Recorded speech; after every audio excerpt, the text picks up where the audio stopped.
Corruption, good governance, phrases that appear to be on the tips of every tongue in this country at the moment, and no less on the tongue of this man, Mr. J.C. Walyamna. Mr. Walyamna, can you tell me, you're an award winner from Transparency International, you've done a lot of work for the eradication of corruption, but what exactly has been achieved?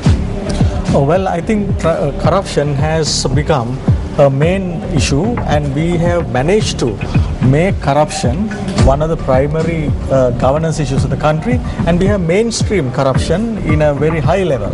I mean, previously corruption was only election topic, but it's beyond now. People do understand. There are better discussions.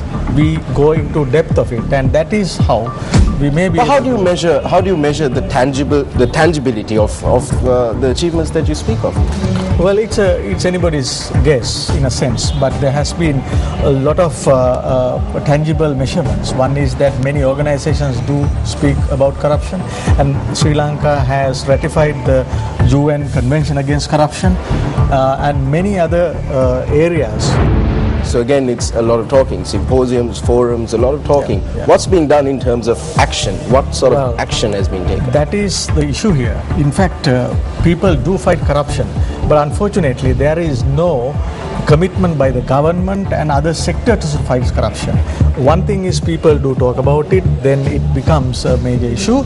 But nevertheless, if you want to achieve a cleaner country fighting corruption, then if you want to, if people want to have a corruption-free country, then the government must respond.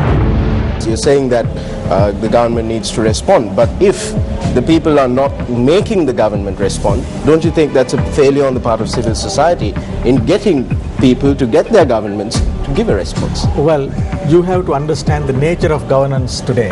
In Sri Lanka, we are experiencing a major state capture. The state and state mechanism is captured by a family and few others. Everything, including the law enforcement authorities, the anti-corruption commissions, and so on and so forth, they are all captured. There's no way that they can deliver.